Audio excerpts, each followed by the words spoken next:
بسم اللہ الرحمن الرحیم۔ السلام علیکم ناظرین، شیخ محمد فائق نوری کو مرکزی ڈپٹی سیکریٹری ایونٹ مینجمنٹ انصاف یوتھ ونگ پاکستان مقرر کر دیا گیا ہے۔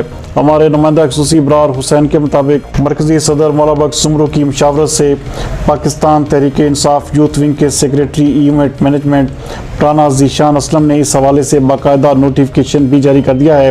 مرکزی قیادت میں سے مولا بخش سمرو، عارف رند، رانا ذیشان اسلم، احسان طور، نثار احمد خان، مرزا نعمان، وقاص عباسی، فیاض کوکر، شیخ عرفان، نجم خان اور دیگر دوست احباب کی جانب سے ان کو مبارکباد اور نیک تمناؤں کا اظہار بھی کیا جا رہا ہے۔